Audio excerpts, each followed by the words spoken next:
right, welcome everyone. Thanks for coming to our, fourth, fifth, sixth, something like that, professional development event hosted by the Postdoc Association. We've got a great speaker today, Dr. Michael Beets.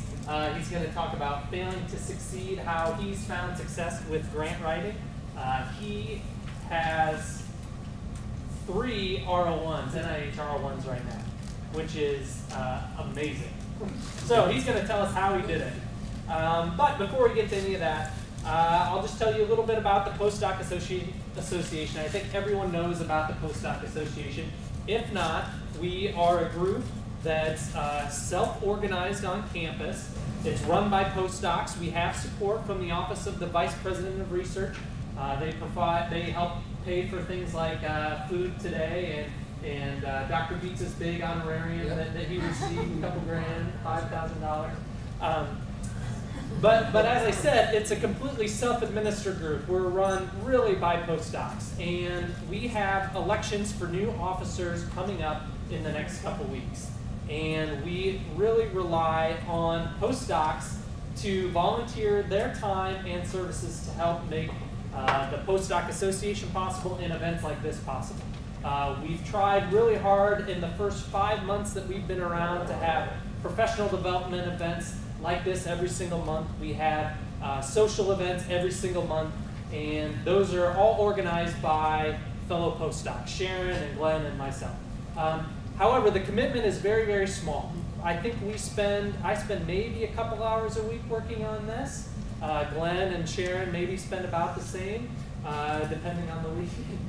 So, if you're interested in holding a leadership position in the Postdoc Association, we would love to have you nominate yourself for either president, vice president, or secretary/treasurer. I sent around an email on our listserv late last week asking for nominations. There's just a form we have you fill out. We're going to resend it probably tomorrow or Wednesday.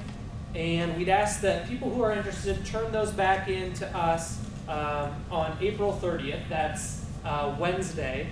And then we will list all the nominations. We'll make them public the very next day. And we are going to have online elections for new officers on Wednesday, May 7th. And there will be more details about that as well. So if you're interested, please nominate yourself. If you know someone else who's interested, please nominate them because we really rely on volunteers to run this organization. So as I mentioned, the best way to keep in contact with the other postdocs and events going on is the listserv that we have. And is everyone on the listserv? If you're not on the listserv, you can come up afterwards, and we have a sign-up sheet where you can sign up, and we'll get you added to that list. We also have at the front of the room some one-page info sheets about the Postdoc Association. You can grab those, take those back to your departments, take it back to your professors, help spread the word about the Postdoc Association and get other people involved. Okay? So, let's see, there will be another social event, another happy hour style event coming up in the next couple weeks, and so pay attention to your emails because Glenn is going to be sending out that information shortly. So, anything else? Great. Well, on to the presentation. As I mentioned, Dr. Michael Beets, he's an associate professor in the Arnold School of Public Health, Department of Exercise Science, and that's all I'm going to say about him because he's got it all in his presentation. But he is a postdoc, former postdoc at Oregon State University. So, thank you. Yeah. So thank you everybody for coming here today. I really appreciate the opportunity to speak to you. But also this is something that I feel is very important. How do you get external funding? And so I'm going to go through a little bit about my own personal experience and provide you a little bit of background on what I've taken away from this process. And I will tell you that I'm here, this is my 6th full year marking this spring, so I've been here for 6 entire years. But again, like Robin said, it's failing to succeed the pursuit of external funding, and these are universal ideas. So these are not specific to NIH, even though those are the experiences that I'm going to be drawing on and sharing with you today. These are universal for anything. Or I like to also call this things I thought I knew and were confirmed after my 29th submission. Because there's a lot of things that you think are one way, and then they just keep coming on, and I have a couple things to share that just happened this week that have been very enlightening. So first of all, I have a little disclaimer here. You know, this presentation is PG-13. Okay, so if you feel like you don't meet those requirements, please leave now, so I don't want to offend anybody. And also, in doing these types of presentations, I also have to have a very specific disclaimer, just to ensure that you don't take this information and go out and change your entire lives, okay? So first of all, these views are only mine, and they're not related to anybody that I know, currently know, will probably know in the future, or have known in the past. I accept no liability for anybody that takes this information and runs with it, unless I directly profit from it, okay? And also, I have the right to deny the existence of this presentation, although it will be on film, but I'll say that I was digitized into this entire talk. And then second of all, taking any action off this advice is strictly up to you, okay?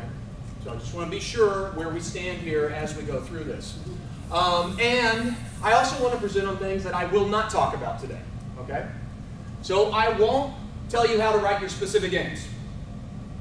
I'm sure that you all have a great background in it. You can find some books on it. I will not tell you how to write specific games today. And I won't tell you whether or not you need hypotheses to be formally stated within your grant applications, okay? Won't do that. I won't even tell you how to address reviewer comments. How many of you have had to write a dissertation? Okay? Yeah, I should see everybody's hands. Did you receive comments through that process and you had to rebuttal? How many of you have published a first author publication where you were the corresponding author? Right. There, you've done that, you know how to address reviewer comments and grants. I won't tell you how to format your grant, okay? There are so many different ways that people choose to format. There are basic guidelines. Please look up the funding agency. But I won't tell you whether or not you can use color or what types of referencing systems you can use. That's strictly up to you. I won't tell you what mechanism you should select.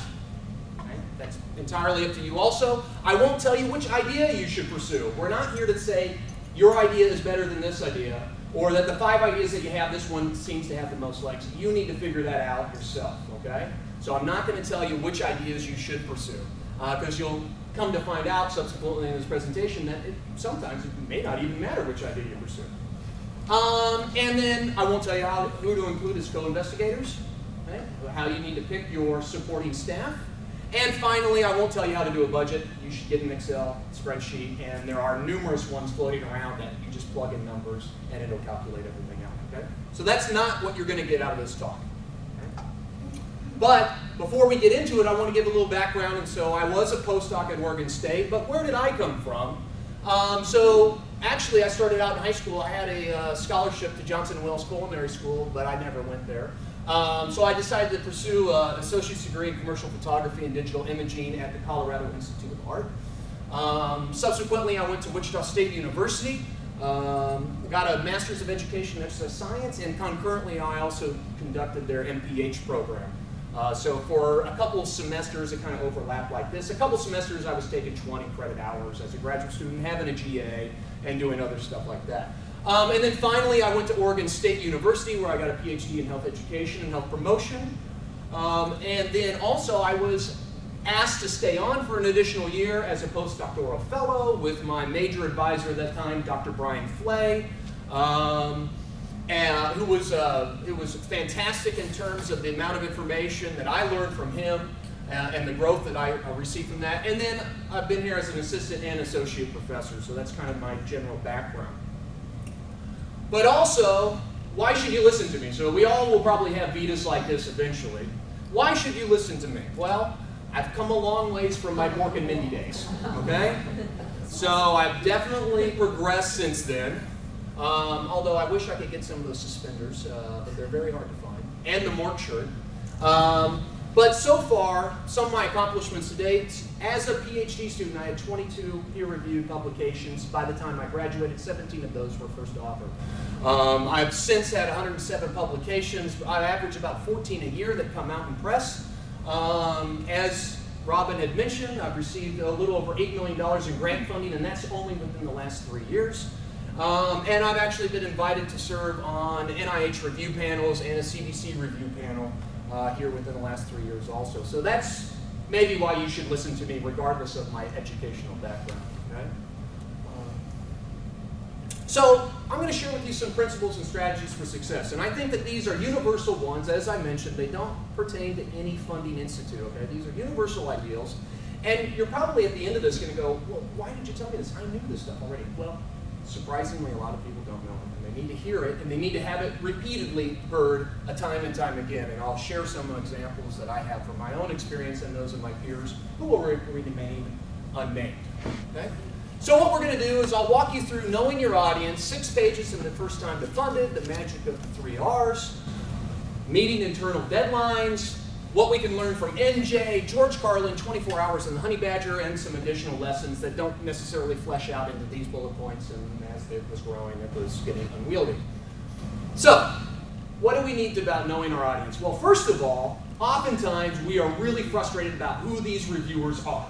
Okay? And I know that from my initial submissions, and even since that time, I'm entirely frustrated with who these reviewers are on the review panels. And eventually, you know, it got to the point where I kept receiving these comments time and time again that I thought, this must be who the reviewers are.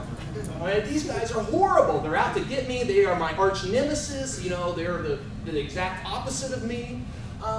But as I began to read the comments, began to rebuttal against them, writing responses, revising my grants, the continuation of it, I really found out that this is who the reviewers are. Right? And if you haven't learned anything yet, I don't take very many things seriously, but I love my job and I take what I do very seriously. But you have to make sure that you don't take this stuff too seriously, okay? Or it'll ruin you, because there are some very demeaning kind of, personal attacks that it seems like from reviewer comments. That goes for faculty members when they review your dissertations, external reviewers on publications, and now external reviewers on grants. So it seems like these things are personal. They're not personal. It's just a bunch of comedians, and you got to appease the comedians. So it's very important that you don't take your audience too seriously, okay? But you have to respond effectively. And so what is 6 pages in time to funding? So now we know who we're going against, or who we have to appease. Well, what I have to say here about 6 pages, in 6 pages, where does that come from?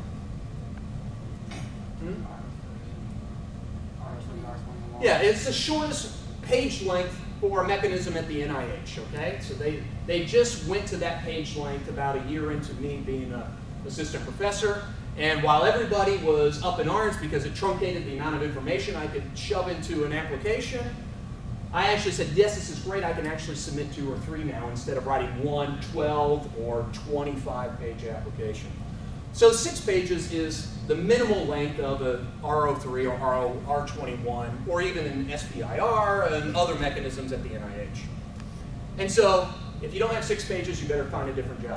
If you can't come up with 6 pages within a calendar year, it's time to get out of the business of being a faculty member at a Research One university, okay? So you only have 6 pages, that's it. If you can't come up with 6 pages, single space, half-inch margins, 11-point Arial font, it's time to go and find a different job, okay? So I'm just airing that, and I'll say that to both my students that come in and faculty that come into our department. If you can't come up with 6 pages within a calendar year, it's time to start looking for something else to do. And I also say if you don't have at least 2 of those per calendar year, it's time to get another job. You should be able to come up with 6 pages on a regular basis of quality work, all right? And to illustrate this idea, some of our departments within the Arnold School of Public Health and within our divisions in exercise science actually have a format for the comprehensive exam where you have to write an R21 type of proposal, and then you got a week to do it, and you get reviewed on it, and that serves as part of your written comprehensive exam. We have students coming up with very good ideas within 1 week.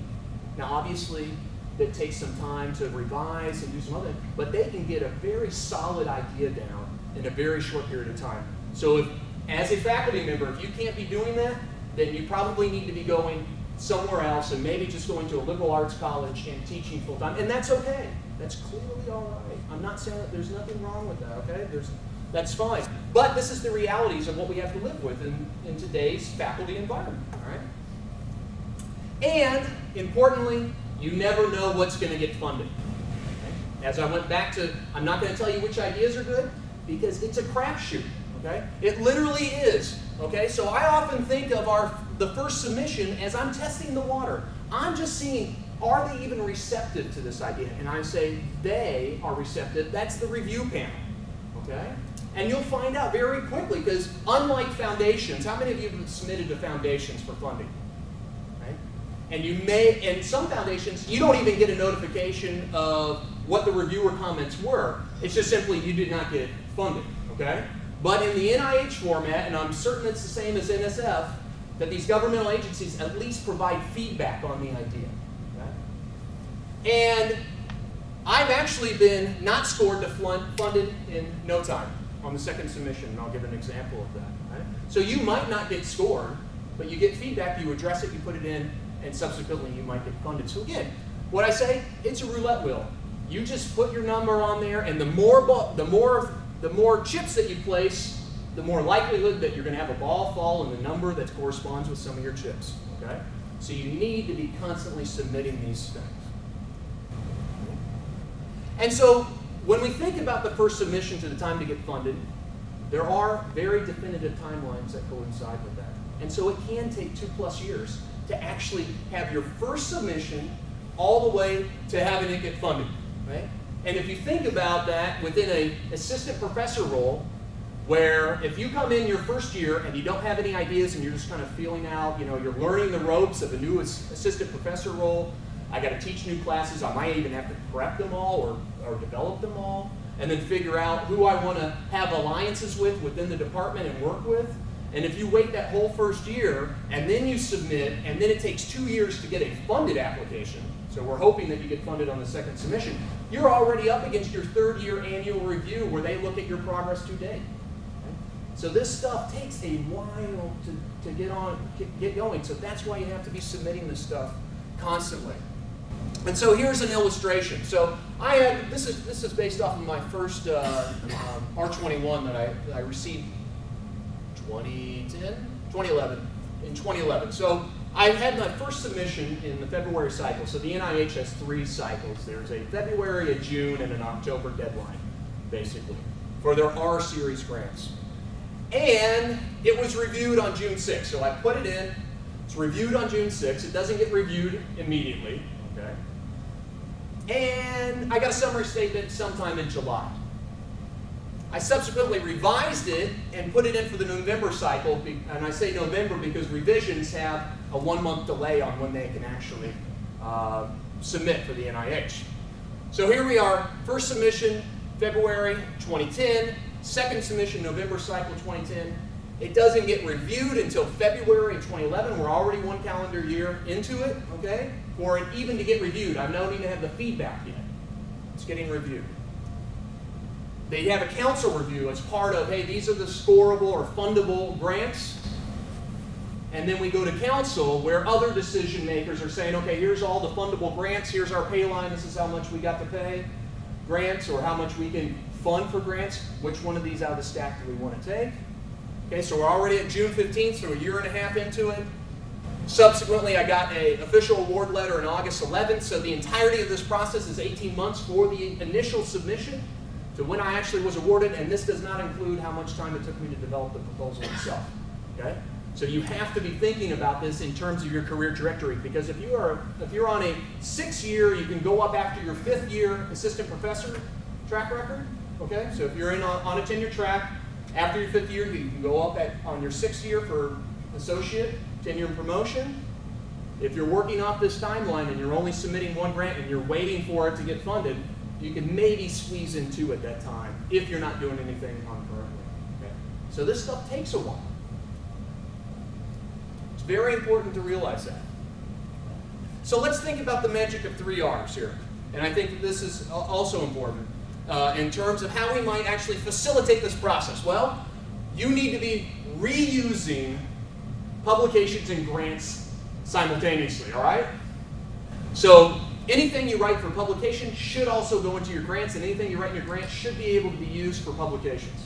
Obviously with some minor modifications, but most faculty think that grantsmanship and writing for publications are these 2 very different circles. And if we think about a Venn diagram, your grantsmanship and your manuscript preparation for peer review should overlap quite nicely, okay? There should not be a big gap between the two. Okay? You should not be writing something that is entirely different than what you're trying to publish on. You're going to be wasting your time, and you're not going to be developing a track record for your grant submissions, because you know what? Reviewers are looking at you as a principal investigator and your track record on the given topic. Okay? And you might have 20 publications that are first author, but they're entirely on something that's unrelated to your grant topic. That should never happen. There should be a lot of overlap there, okay? And there's a lot of efficiencies in reusing this information, okay? Because grants, there is nothing about, so people say, oh, well, self-plagiarism, is it really plagiarism? Well, I don't really care. If it goes into your grant, it's mine. I can use it however I want. If it's in a publication, I can subsequently recycle it in the grant. As long as it's my stuff, if somebody wants to slap a infringement right on copyright or whatever, you know, I wrote it in the first place. My methods are always going to stay the same. I'm not going to rewrite my protocols time and time again because they appeared in a manuscript and now I'm putting it into a grant application. No, I'm just going to copy and paste it. Okay? So there's a lot of efficiencies to help produce those 6 pages. Okay? And you need to be recycling. And you know what? Actually, we can remove the R now because NIH just came out with a brand new position statement that said, as of April, you can submit an application as many times as you want. It used to be, historically, it was 2 and out. It was 3 and out, and now it came down to 2 and out, and now they're saying, look, you might get the hint after the 100th submission that this idea is never going to get funded. But you can put those in time and time again. So this whole idea, 2 applications and out, that's old news as of yesterday. So that's great. That's great for you that you think you have a really great idea, and I just got to figure out how to sell it to the reviewers. You're testing the waters. You're continuously gaining more pilot data to flesh out your preliminary studies, and voila, you get funded. Okay? So now you don't even have to worry about transforming it into a new mechanism, because they viewed, if I submitted it as an R21 and then I put it in as an R03 and R01, that becomes an entirely new submission. That doesn't even matter anymore. You could submit the same R21 idea or R03 idea or R01 idea or whatever idea as many times as you want. You don't have to change much at all. Okay? So this leads us to internal deadlines, and these are not sequence and scope, so they're not building one after another, and so they're not in any particular order. But I find that this is really important for faculty students, my own students, that I get on their case time and time again. Okay? Don't wait to the last moment to write. There are definitive windows of time that you have to meet for deadlines. Okay? So these NIH deadlines, it's 5 p.m. on a given date, and you're done. Okay? Same with NSF, same with all of these foundations. Do not wait to the last minute to write. And I say have an application completed 1 month in advance. And I say that for very deliberate reasons, not because you should be proactive and all this other stuff, but because you probably have people that are going to be at your university that are going to help facilitate your grant be put into the correct forms, all the subsequent supporting material, having that uploaded through your department. And we have a thing internally called USERA that then everybody has to get signed off on for conflicts of interest, and the dean and my chair has to sign off on it, and then it has to go through the SAM office, which is our University Awards Administration, and they have to sign off of it, and they have to be the ones that actually submit it. So you have to be conscientious of those individuals' time. And I have been told time and time again by the person that's in our department specifically that helps us out with this, that there will be faculty that come to her a week before a deadline that say, you know what, I'm kind of thinking about submitting something here in the next couple of days for this. And she has not been made aware of it, doesn't know what mechanism, all the corresponding forms. So you need to be mindful of other people's time. Okay? And if you don't do that, you're probably going to put in a really crappy application and waste a lot of people's time, not only funneling it through the university, but on the reviewer side and us having to review it and say, you know what, this is horrible, let's not even talk about it. Okay? So really be mindful about that process, okay? And this goes with everything that you do. You need to be mindful because it's unlikely that you are the only person in the chain for which this stuff gets out, all right? And then once you complete an idea, you need to immediately begin on the next idea.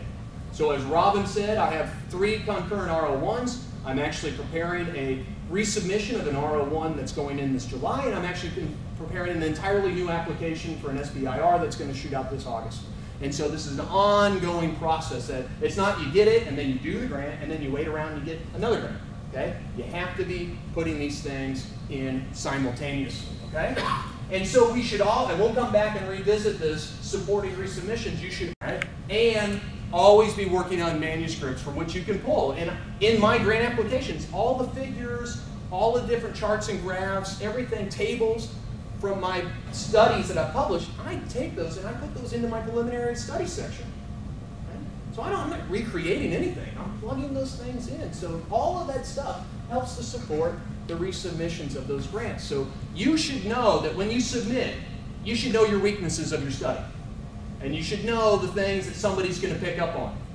Right? Unless it's just an amazingly designed study and you get the first percentile on the very first go around and there's no issues with it. I have yet to see anything like that. Okay? So you should know what reviewers are going to come back and criticize you on. Well, you had pilot data, but I only had an N of 3 that I really tested this out on. Maybe while I'm waiting 6 months to get comments back, I can maybe generate some more pilot data. Okay? Oh, hey, we know that that was an issue, so we went out and collected 3 more people. Now you have an N of 6. Okay? So it shows that you're consistently pursuing these types of things. All right?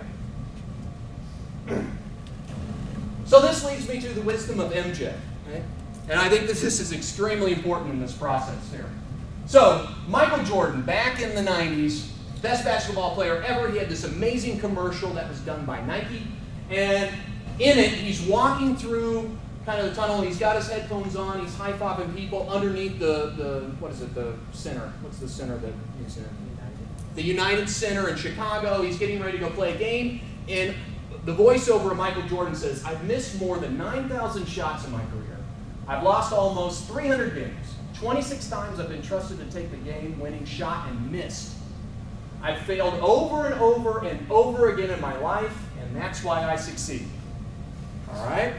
That's a very important lesson here from the greatest player ever to play the game of basketball. Okay, so what can we learn from that? Well, if you want to get funded, you got to get turned down a lot. So you got to have a very thick skin here. Right? So I've been turned down numerous times, and in fact, I've submitted 29 PI NIH proposals. Those are principal investigators. Those are the ones that I am specifically in charge of. These are not co-Is or anything else. These are PI self-initiated applications, okay? And I've run the gamut of the R series, okay? And one of my own personal goals is to get funded under every single mechanism the NIH has available that I qualify for before my career is over. So that's one of my own personal goals. So I'm obviously not going to qualify for any diversity supplements, but I will try to get every single one that is out there. But out of those 29, I've only been awarded 4 times. Okay? So I've been turned down a lot. And I've had the same idea that I'm currently funded on, just torn to pieces. And they finally funded me, because I wasn't going to give up. Okay?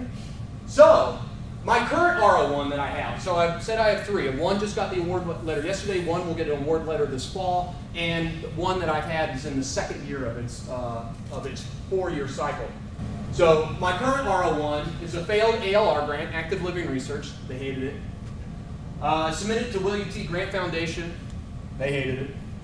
I put it in as an R15 grant. If you don't know that, what that mechanism is, it's a mechanism to support universities that are historically underfunded, so they don't get this kind of, I don't know if they do a cutoff or something, but you just, the university itself and the department hasn't received a lot of funding, and so they get a different mechanism that they can pursue specifically for them. Okay? And at one point in time, our department was eligible for that, so I said, well, I'll do it. And then I actually had to submit my R01 that got funded twice before it got accepted. So this is over, if we'd say about a year on each one, this is over like a 5-year period. This is a very long time, okay? So this thing got turned down quite a bit. And I actually had an R21 that was unscored, and it got the, what did I say, the 3rd percentile. Okay, and if you know anything about the NIH, it's like golf. Right? The better score is the smallest score, so you can't get any better than the 1st percentile. So this is something that, when unscored, was not deemed worthwhile discussing amongst the reviewers, although I got reviewer feedback. And then I addressed with very minor changes. I mean, literally, it might have taken me 15, 20 minutes to address the reviewer comments. I put it back in, and I got the 3rd percentile. Okay? So that tells you how silly some of this stuff is, and you just got to keep pursuing it.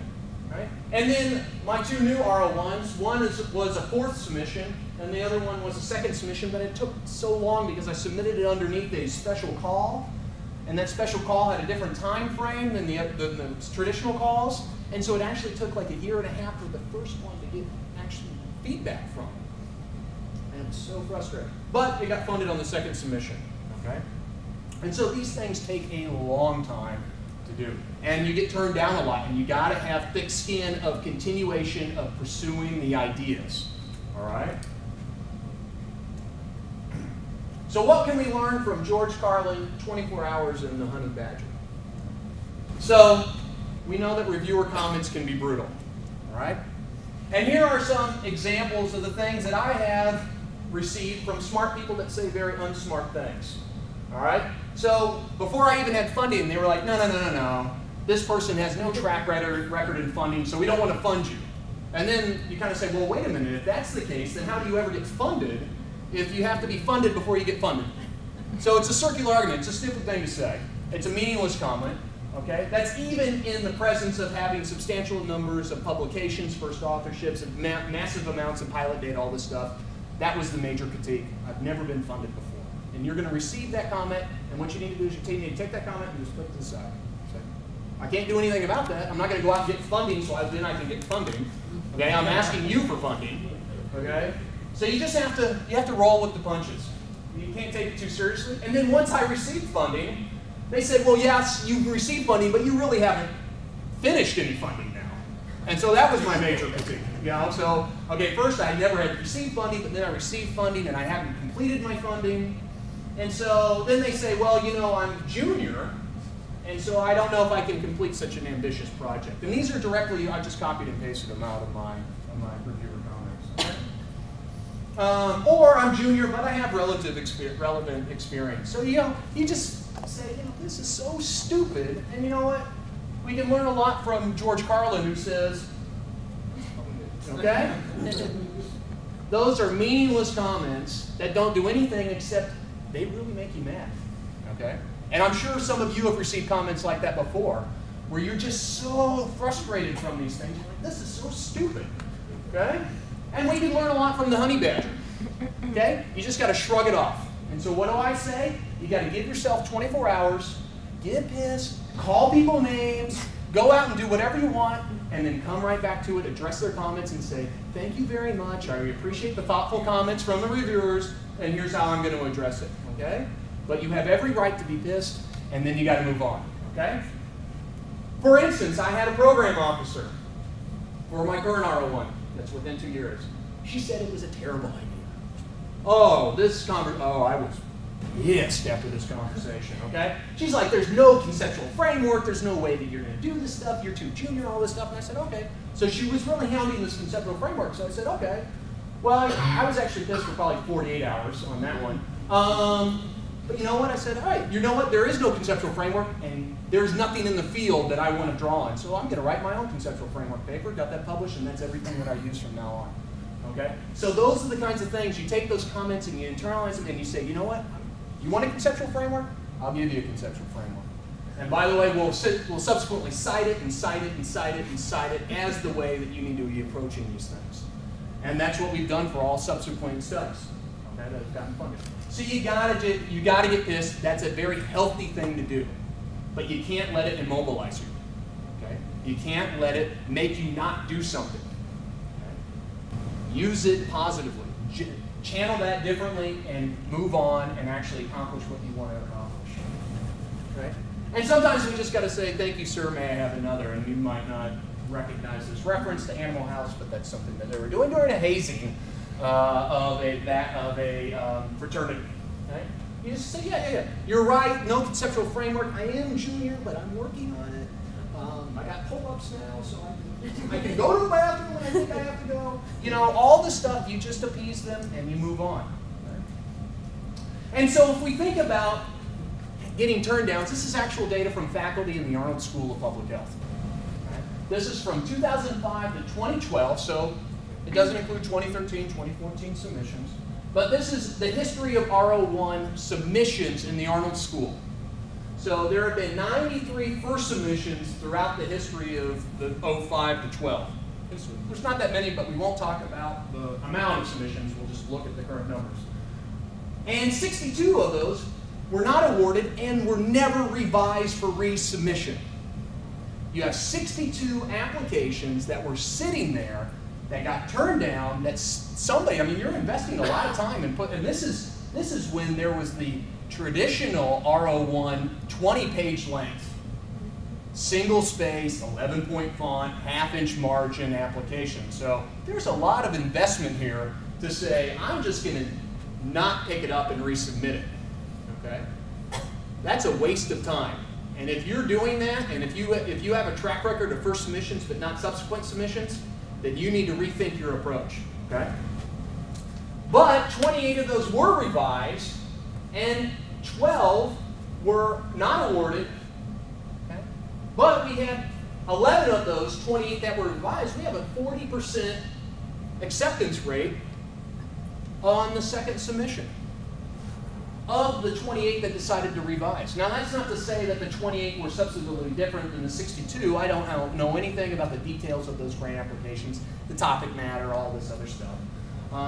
But it does suggest that if you resubmit, that the likelihood of you getting funded is greater. And then when there was a chance, so NIH used to have 3 submissions, it went down to 2, and now they've said you can submit all you want, so they kind of were going down, and they said, you know, we'll just take off any kind of restrictions.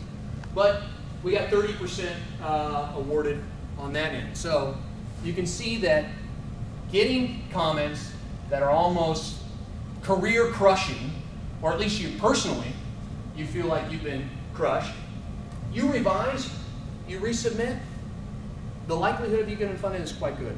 Okay? And so I say just suck it up and resubmit. Okay? And there are numerous faculties, my peers included, that within their first 3 or 4 years had never submitted an NIH grant. 3 or 4 years into your assistant professorship, if you're not submitting a government level grant, this is the USDA, NIH, NSF, if you're not submitting those things, you need to think about finding another job. Okay? At least within an R1 type of university. Right? And so you just got to you got to roll with the punches. Remember, this is Monty Python here that we're trying to appease. Hey, you don't have any experience, or you're too junior, or there's no consent for framework. You say, sure. That's great. That's very funny. I'm going to address it and move on. Okay? So what are some additional lessons learned? Well, you have to write. You need to be writing all the time, okay, on your stuff.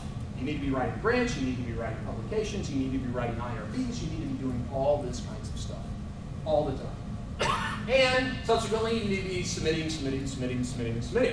And I say, and I'm not the chair of the department or anything else, but we've had some junior faculty in, they said, you know what, you've been successful, can you give me some words of advice? And I say, if you're not submitting something every cycle, so that's 3, so I said, you got to have at least 2 working out.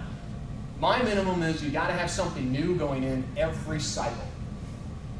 Okay? I don't think that that's unreasonable for a 6-page idea.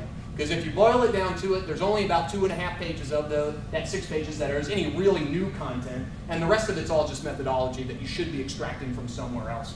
You know, I doubt that you're doing entirely novel methodology. Okay? Some of this stuff has already been out there. Okay?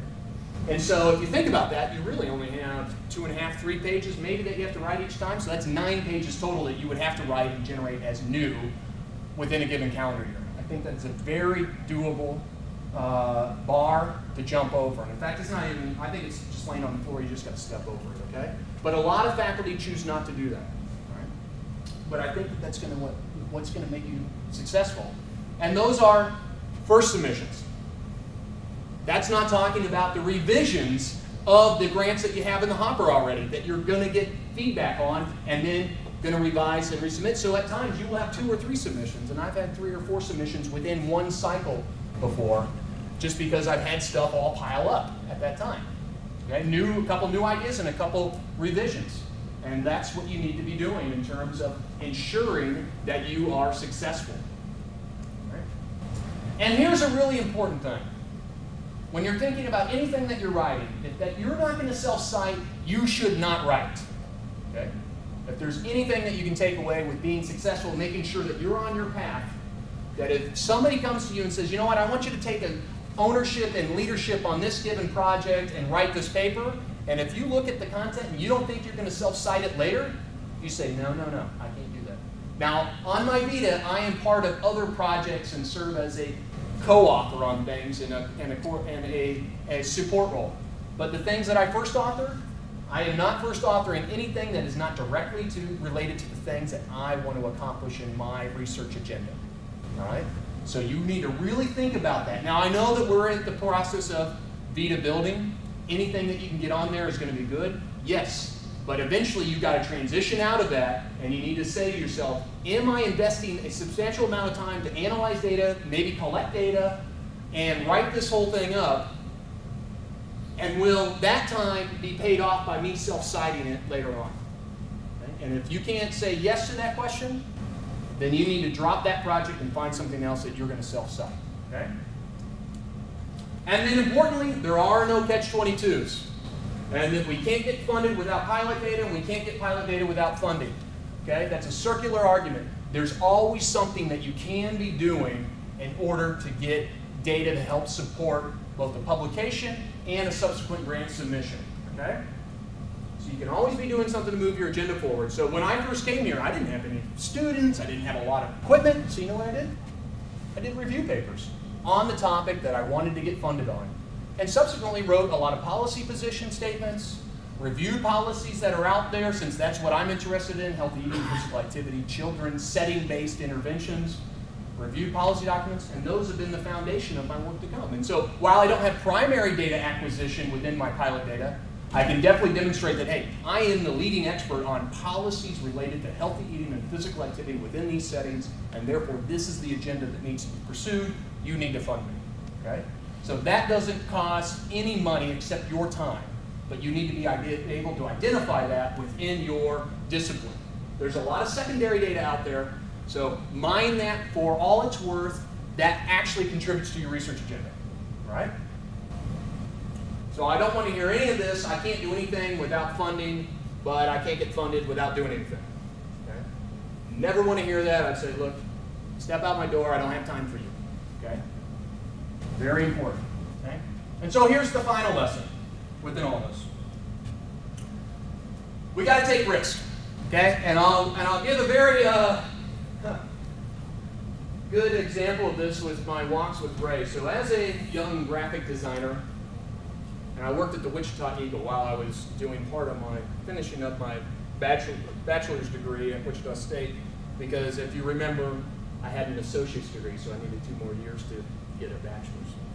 So I was working at the Wichita Eagle, which was their newspaper in town. It still is, but you know, as newspapers shrink because of the digital age, it's not much of a newspaper anymore. But at that time, it was the place to do graphic design, everything else. I was in this department where we actually did graphic design, so instead of advertising in the traditional newspaper, they could come in and we could do websites, digital photographs, you name it, we would do all that kind of content development. There was a gentleman there by the name of Ray, and I won't tell his last name, but I'm sure Ray wouldn't mind, who was on the verge of retirement. I think he had like 5 years left. He worked his entire life at the Wichita Eagle doing typesetting, okay, so back then when you had to do typesetting for the next newspaper run. And we would go on walks at lunchtime, and we'd walk around the neighborhood and stuff. And Ray is a lifer in Wichita, so Wichita, Kansas, for those of you that don't know it. Right? And Ray told me the story one time. He said, you know what, Mike? Yeah, you know, I gotta tell you something. And I said, okay, what is it, Ray? And he said, you know, when I was in high school, I had some buddies come to me. And they said, Ray, we're gonna start this business, and we'd like you to invest in it. And Ray says, well, you know, I had money, but I really wanted to buy this car. This really cool car. I had money to do it. And I was like, yeah, you know, this business, everything else, it doesn't seem like it's going to be that big of a deal. Okay, I don't know. No, it's pretty risky for me. I don't know if I want to invest. I don't want to know if I want to take the leap and maybe fail. Right? So Ray went out and bought this car. And his friends went on to develop this business. How many of you have heard of the Carney brothers? Anybody? No one? Okay. How many of you have heard of the company that they created? Okay, so you can imagine living your life with never taking any risks, thinking that there's something that you want because it's easy to do instead of taking risks, where I'm sure Ray, after I heard that story, I felt so bad for him. I'm like, you could have been a shareholder in the development of the Pizza Hut enterprise that it is today. I mean, this is a multi-billion-dollar company, okay, that was developed by two brothers that were friends with Ray in high school that wanted Ray to invest in it, okay? And I took that message to heart, that you got to take some risk here. Even if you think you could fail and you've invested time and everything else, you never know what's going to come out of it, all right?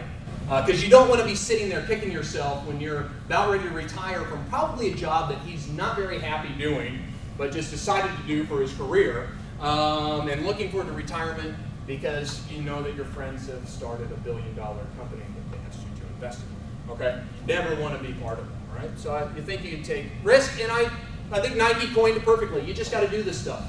There's no excuses for not doing this. So I know that sounds, oh, well, that's easy for you to say. You just do it. Blah, blah, blah. Yes, just write stuff and submit it. So I know that there are faculty here that'll say, you know what, you really need to hone your craft, and you should write it, and then maybe circulate it around to other faculty member, and then, you know, get some feedback, and then, you know, maybe do this again. And I'm like, well, how much time are we talking about here? And they're, oh, well, you know, maybe 6 months. And so I'm like, we don't have that time. You need to just write it, put it in, you'll get critiques back, and then you'll be able to refine it. And the reason that I can write a grant in no time now is because I've written 29, and that's not even all of the stuff that I've written. I've written 29 submissions, and so I've gotten really good at it. It's not because I've watched a video on grant writing or I've heard a talk like this. It's because I've actually done it. Okay? It's like bike riding. You don't read a pamphlet and you don't watch a video to learn how to ride a bike. You get on the bike, you crash a few times, you might actually injure yourself pretty bad, but you're still getting up, you're riding it, and eventually you'll be able to ride a bicycle. Okay? And then what I like to think of as the final lesson. This comes from my son, who's 2.5. He's always like, I want the last story. And I say, well, this is the last story. He's like, no, we got to have the last story. Okay, so this is my final lesson for you all. And this might actually, some of you may know who Richard Dean Anderson is. Okay, and who is he? He's MacGyver. Okay, so if you don't know who MacGyver is, I strongly suggest you look up on Netflix or YouTube who MacGyver is. Okay. But he was great, and I think he's a testimony to what we can accomplish because he never had everything that he needed in order to be successful. But he found the raw ingredients and he worked with what he had, and he became highly successful. And I think we can translate that into our own personal success, that you're never going to have the raw ingredients of everything that you want. But you need to be working with the ingredients that you do have to create something unique. Okay? So I hate the complainers that, you know, oh, I don't have this, I don't have that, I don't have students to collect my data, I don't have... Work it out. Find a way to be successful, okay? Because if we wanted to chalk up complaints, I mean, I could sit here and complain all day about the things I do and I don't have. I mean, we just got funded, these 2 new R01s just got slashed $90,000 each. Okay? So I'm working with a deficit of $180,000 a year to do the things that I propose to do in those studies. I could complain all day about that. Obviously, I was pissed for 24 hours, found solutions, and I'm moving on, and we're working through this stuff, okay? So we could complain all day. You gotta find the raw ingredients that you can work with that you're given, and make something successful out of it, okay? So I leave you with that, and I thank you for your time. And I'm happy to answer any questions.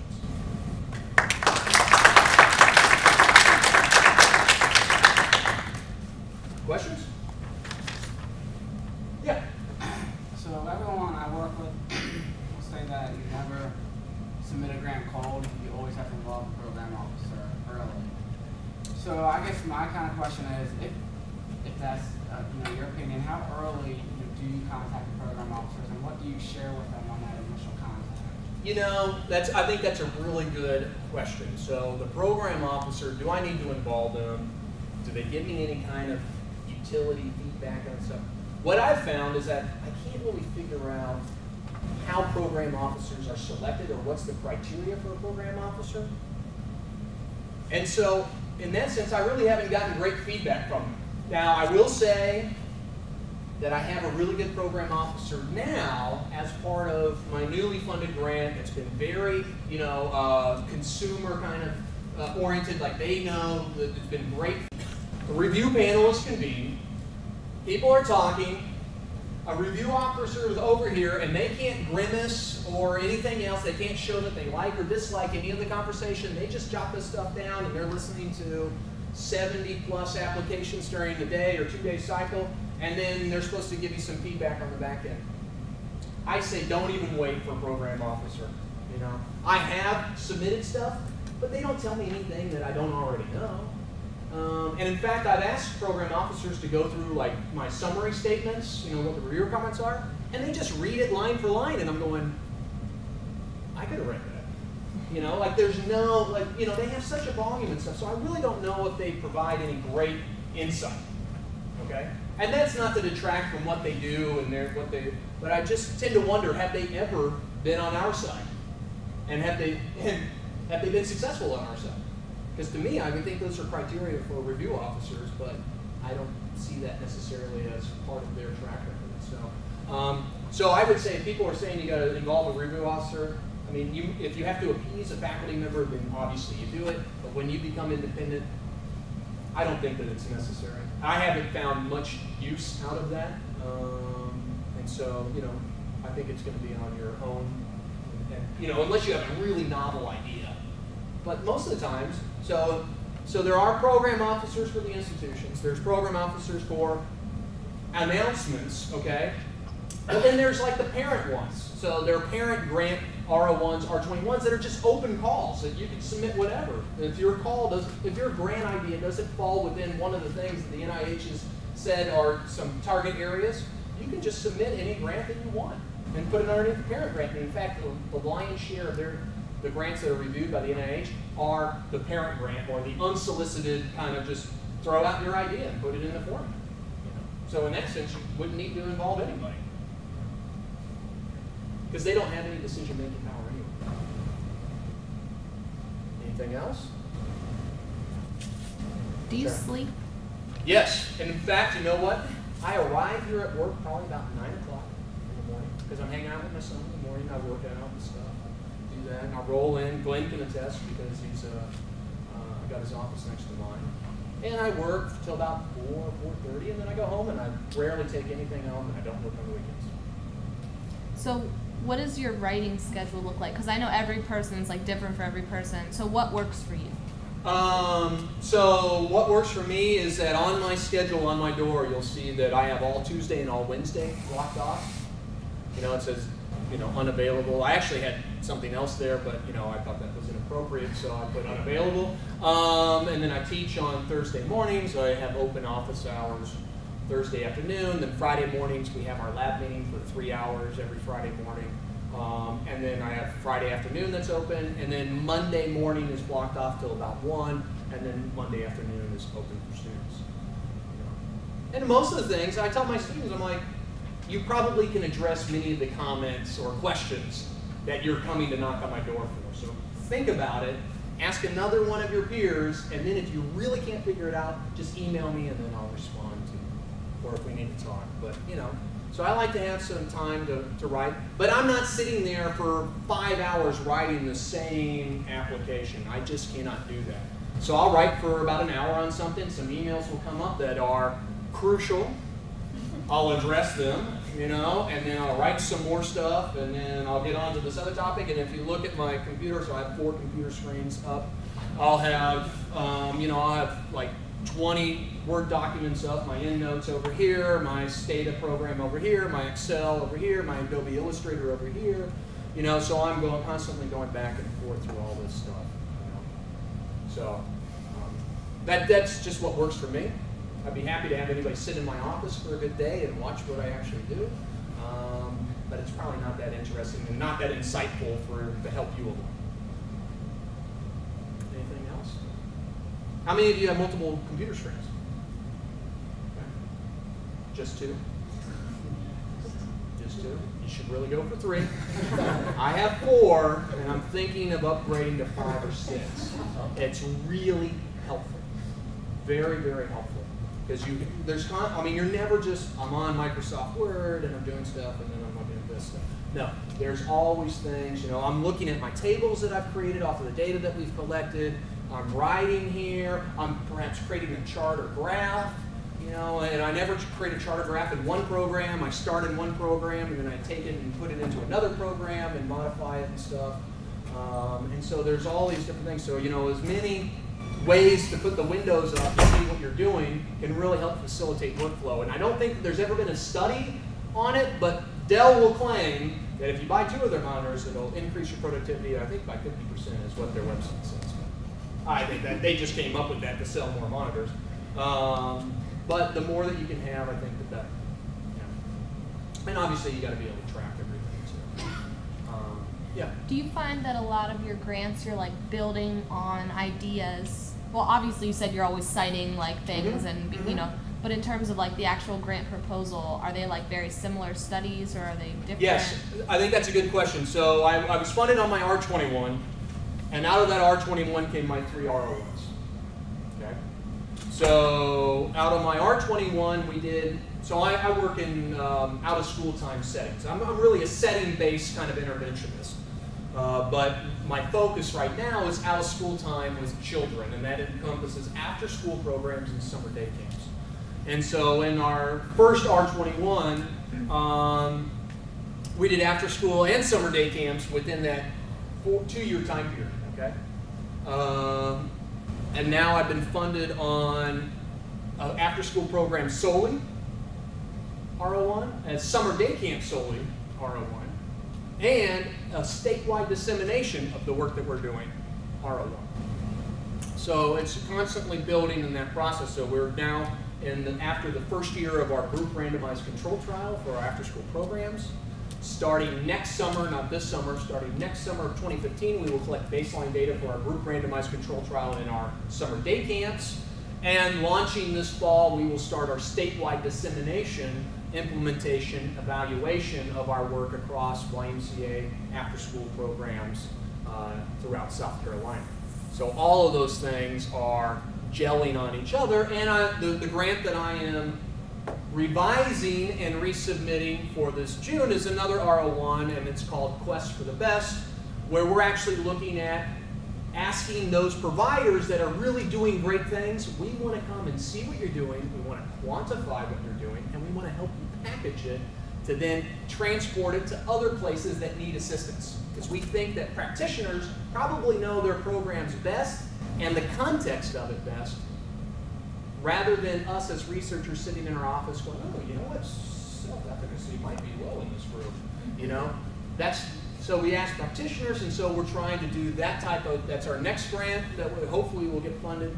And then the subsequent SBIR grant, that Small Business Innovation Research Grant that we're going to be submitting in August, has a different timeline at the NIH, is on taking all of our face-to-face efforts and translating those into online mobile modules that people can use to get trained. Because we can do our current work very cost effectively. So it's really low cost, so we collect cost data on everything that we do. We can do it at really low cost and have a huge impact. But we're limited to getting face-to-face time. And so we think that we can package everything that we do, put it into a mobile app, and people can access the trainings through that sense. And we're not talking like, oh, you watch your phone for an hour. We're talking 2 to 5 minute vignettes of different things that practitioners need to know about their programs to help facilitate healthy eating and physical activity. And so we hope to be able to get funding to help develop that online content material and then subsequently try that out in a more randomized fashion, face-to-face versus online, or nothing versus online. I have yet to figure out what the actual design of the evaluation will be, but all that will come subsequently. And then, you know what we'll do?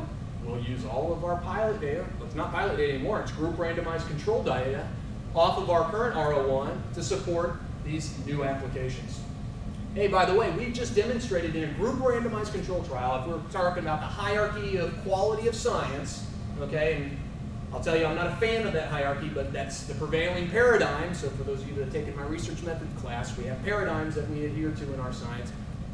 RCTs are the major ones that we all say, that, oh man, that's the best data we can get. Now we have the best data that we can get, feed that into, here's our pilot data, here's our preliminary studies. We just completed a group randomized control trial on this. These are the major impacts. That justifies that we can translate this stuff into an online format. Or the quest for the best, that, hey, there's additional great things out there, here's what we can accomplish, that kind of stuff. So you're always feeding on that. So I don't write anything that's not related to this area. And that really came out not very deliberately. My focus now came out of a colleague back when I was a PhD student said, I want to do an after-school program for physical activity to get kids active. And I said, Aaron, you don't know anything about after-school programs. I said, well, you know, it doesn't matter, I want to do it. And I said, well, wait, let's put on the brakes here before we start designing an after-school program and going out and collecting data. I said, let's review the literature and actually see what people have been doing. And so we wrote a meta-analysis, or I wrote a meta-analysis, we reviewed the literature, it got published, and since that time, it's grown from there. So at no time, if you would ask me 7 years ago, you know, why am I doing, or am I going to be doing out-of-school time programs, I was interested in something entirely different, you know. But it just kind of happened. But you know, looking back, I can always identify those critical moments. Forward, I cannot. So now I'm trying to create as many critical moments that I can, so that when I look back 10 years from now, I say, yeah, I remember actually trying to think about developing those critical moments. Anything else? Yeah. I've heard these different versions of this. So as a postdoc, what source of grant can you get? Okay, I think that's a really good question, and it's one that here's my interpretation. Sharon was a postdoc and a PI on an R21 grant, correct? You can be a PI on an R21 or an NIH level grant.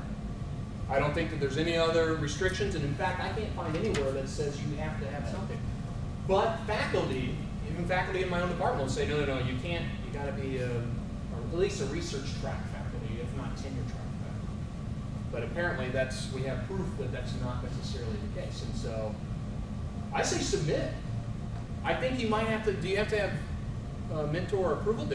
No, you didn't have to have any kind of approval. We just had like PI, co-PI. Yeah, and it just went through the system regularly here. And so I don't think there was any flags that Sharon is not, hasn't met the critical, title or designation. I think the big thing on it though, like from the reviewer comments, it was that you needed to show that you were supported. That you had, because you are so junior, you have people who are going to be able to help you.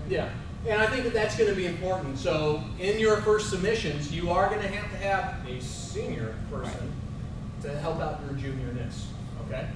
And that's going to be very important. So you got to find somebody, and here's what I like to think of. There are those out there that will say, you know what, I'll be on your grant, but I really want to look at your specific aims. You got to here's my idea that I want you to do, And you got to say, no, time out. This is my idea. I just want it. So as a senior person, when you eventually become that stature in your career, be gentle on the junior folks and just say, you want to use my name? Go right ahead. If it helps you get funded, put me on for 2 or 3%. I'll write a nice letter that says I mentioned you. Let's get you funded. That's the important thing. Once you're funded, then we'll start talking about us, hanging out together and having lunch and stuff like that. But, so you got to find somebody that's user-friendly, but is also specific to your discipline, that obviously has a track record, okay? But you will need to have some individuals that are more senior that can help tutelage you along. Kind of along with that question, do you have any thoughts or opinions about co-PIs? I'm a co-PI on an SBIR grant, and our external reviewer said, no way, NIH, they don't want co-PIs. All the reviewers love the idea. And I hear different things about whether or not you should do co-PI, especially for younger, junior postdocs, early faculty, whatever. Yeah, the thing that you need to be conscientious of is, so there's a thing called early stage investigator at the NIH. How many of you are going to pursue NIH funding? Any of you? What are the ones? If you're not showing your hand, what's the funding source? NSF? if you have NSF ideas, I'm sure NIH would probably be receptive to them also. There's a lot of conceptual overlap there. Okay, so for those NSF seekers only, you actually have 2 spots to actually review grant or get your grants reviewed versus us that are NIH. Their NSF is not interested in helping game unless it has a great tech component. So back to the topic of the early stage investigator. So early stage investigator status at the NIH is X number of years after your terminal degree, and if you haven't received an R01 yet. Okay, so they see R01 as if you've gotten an R01, you're no longer an early stage investigator. And what the ESI allows you to have on R01 applications is that every institute has a pay line. Okay, so I talked about percentiles. Okay, so your application is percentile, and then they'll say an institute, National Heart, Lung, and Blood Institute, will say our funding line is at the 10th percentile. So any application at the 10th or less we'll fund, but if you fall outside that 10th percentile, you're not going to get funded. Okay? But early stage investigators actually get a bump on that percentile. And it used to be a 10% bump. It was at the 20th percentile. I think it subsequently has come down, and it changes every year. So you need to go and check on the website. But if you're a co-investigator or a co-PI, and you get an R01, you lose your early stage investigator status. And you've got to be careful whether or not you want to lose it on a co-PI role versus your own PI. So my first R01, it was funded at the 11th percentile because the funding line was at the 10th, I was at the 11th, the early stage investigator was at the 20th cutoff. Okay? So I actually had a 9 percentile, a cushion there. But subsequently now I'm lumped into the everybody's got to get this level. Well, luckily we're both early investigators. He's actually a grad student in bio. Yeah. Yeah. Yeah. So I don't know. I mean, I've done it a couple times, and I'm not sure it's actually a good thing. Now I'm getting to the point where I have so many ideas, but I can't continue to get funded like I'm getting funded. So I have to give other people PI status because I can't take on the leadership role anymore. And you can only get funded 100% of your time. So if you have 3 concurrent grants going on and you're at 30%, 30%, 30%, that doesn't leave a lot over for other subsequent applications. And so sometimes you can do a co-PI, or just, you might even write it and just give somebody the opportunity to, you'll find yourself maybe in that position later. So there are some options there, but if you're going to get funded, and I don't think SBIR wipes out your early stage investigator status. Yeah. So I'd say do that for as much as you want. I'd check into that for K awards because R01s. Yeah, R1s. But SBIR, you're still good. So. Mm-hmm. Yeah. Anything else? Robert? Did you have any grant success as a postdoc or PhD student? No.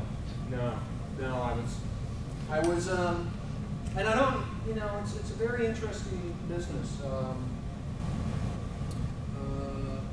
I was turned down left and right, but I wrote a lot. I thought I wrote good grants. I thought I had good ideas.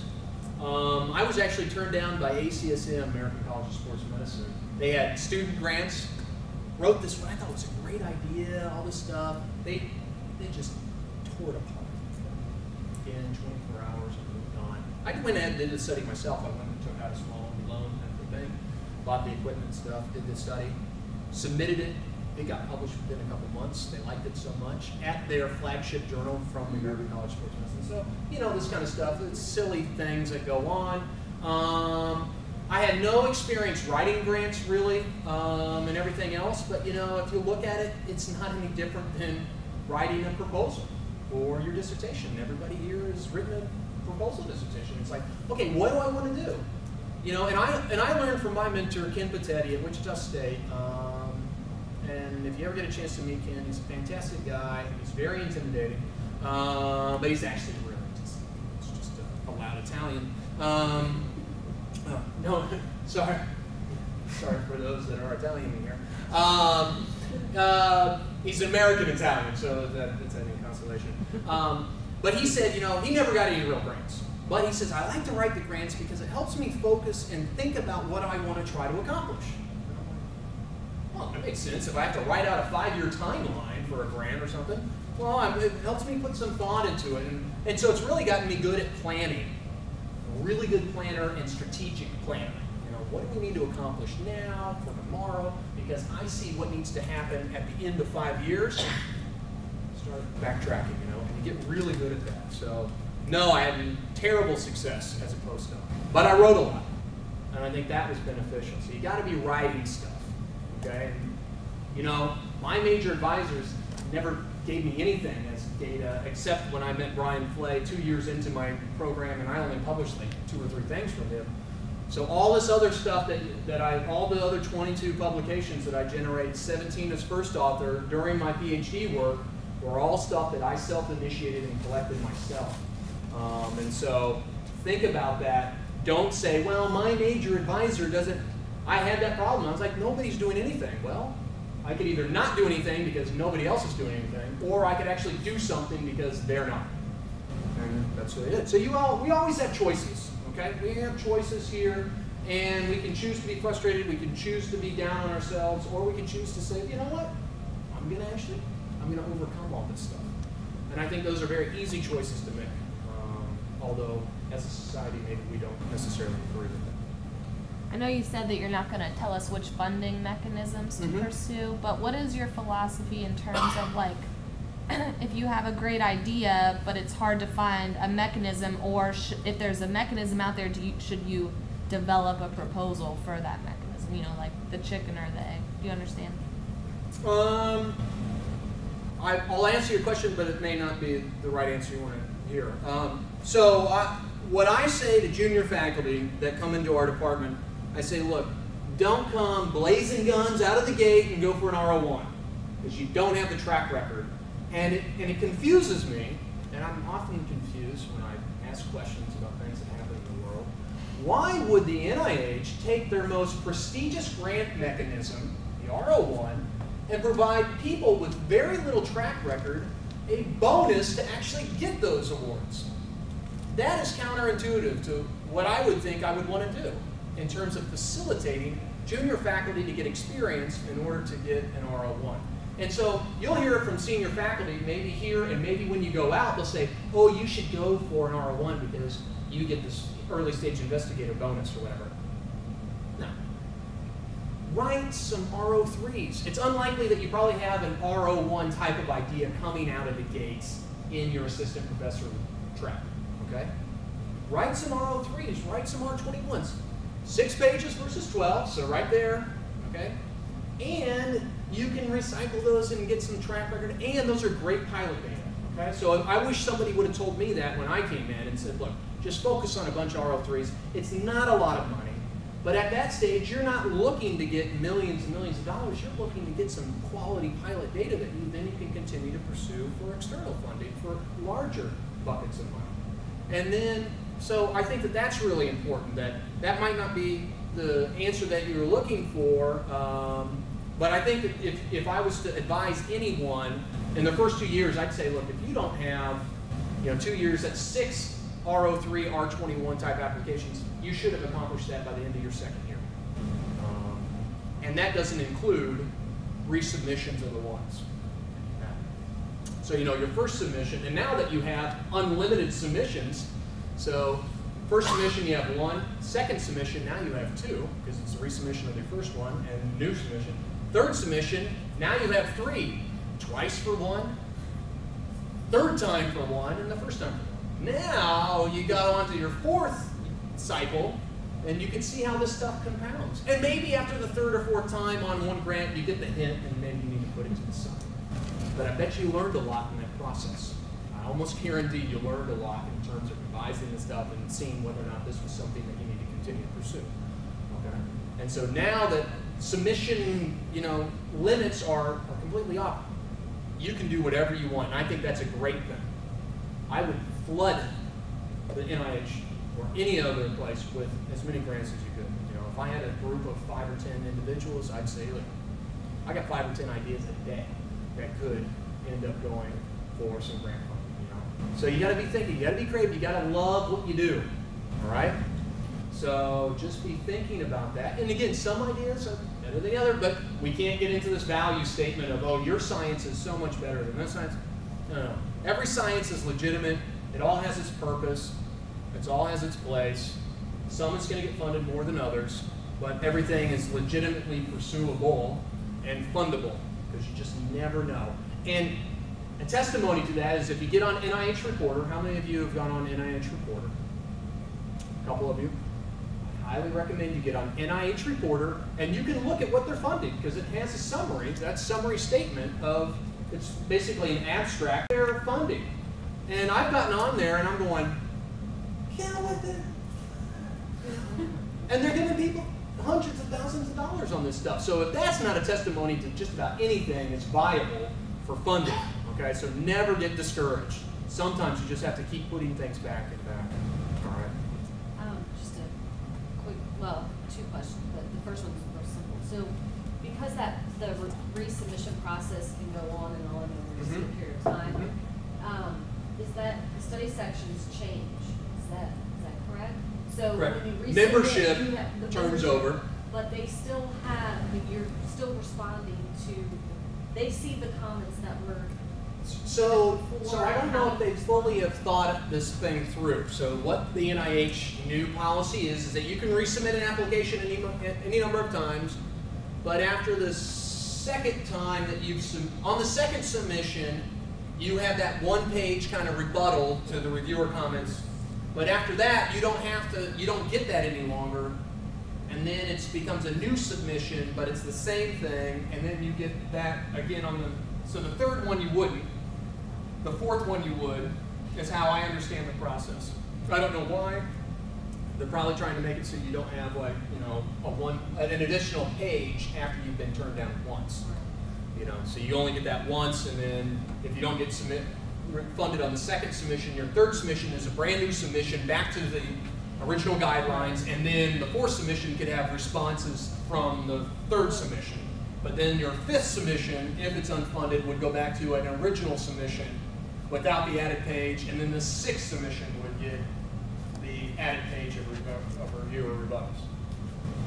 It's a great, these are incredibly smart people that are there at the NIH that make these decisions. So again, it's Monty Python again, all over. You go, wait a minute here, why would we give relatively inexperienced people one of the best mechanisms that we have that's for the most money, and why would we do these kinds of things like this, And in fact, so I was talking about getting cut 17% or $90,000 out of my budget here for these two new R01s, and that's per year, per grant.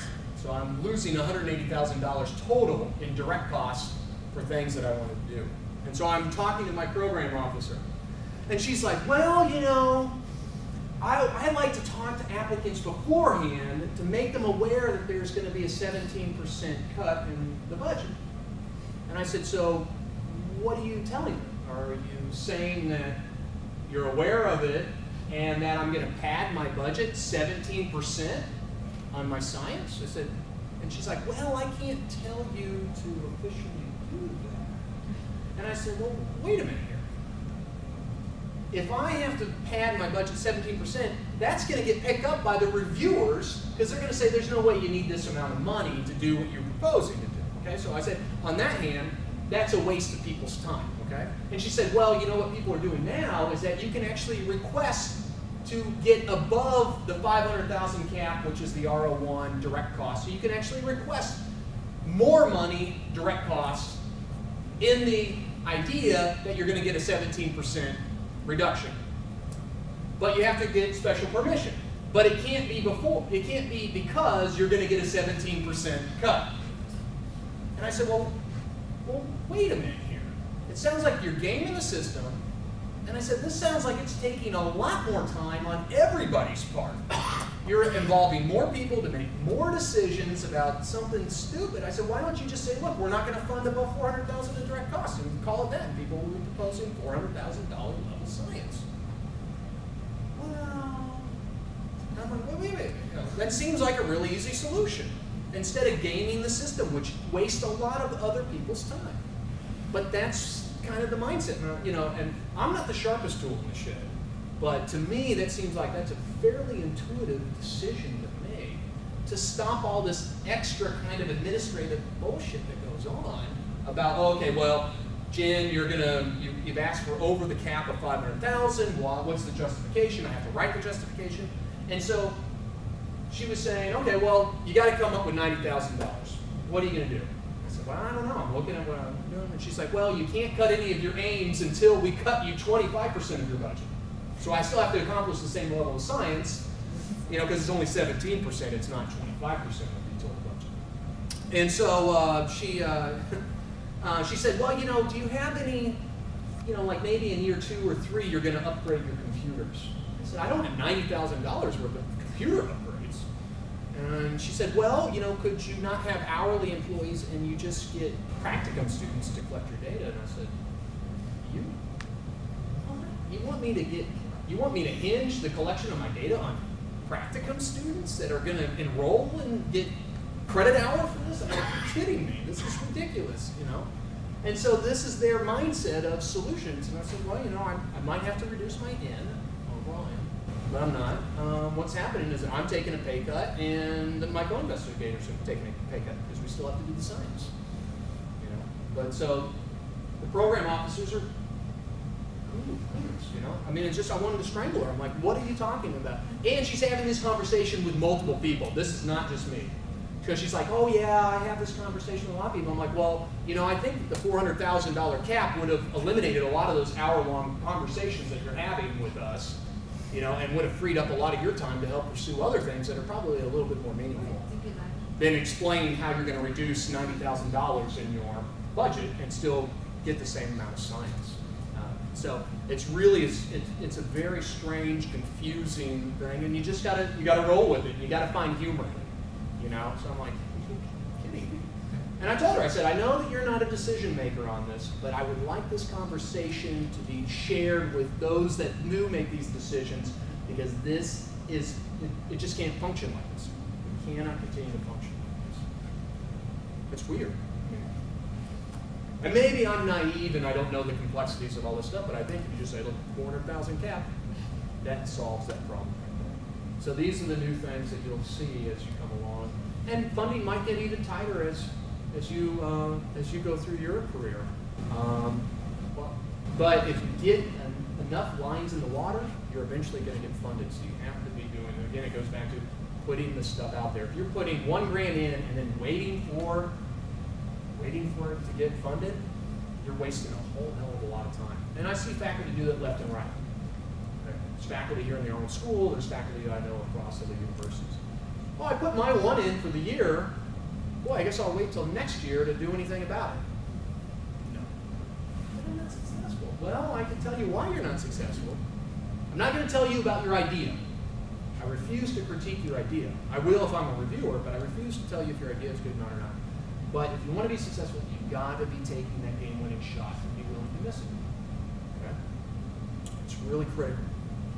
So this is more of a motivational thing rather than, oh, I know how to write specific games. Because I tell you, I've heard a lot of ways that people write grants. And I read grants, and there's so many different ways that people write it. And so, you'll find your voice and the way that your style, and eventually, but that doesn't come out of one submission. It comes out of 29 submissions. Okay. Anything else? You gonna all go out and submit something for June? Yeah. I mean, how many of you have submitted these grants before? I got 1, 2, 3, 4, just a couple people. So our exercise science people, that's what we really try to get to do. If you're a postdoc and you haven't submitted a grant, you need to be doing this. And you need to be doing it now. And for the June submission, there's plenty of time to develop a quality application to put in and see if it has any legs. Okay? There's easily enough time. If we can have students do it within 1 week for a comprehensive exam, then I think that you can obviously do it within the next month and have that in the cycle and just see if you get, hell, you might get funded on the first go around. It's not unheard of. It's not unheard of. But it's unlikely, so that means you need to be ready for another submission. So. Okay. Great. Thank you. Thanks a I lot. appreciate it.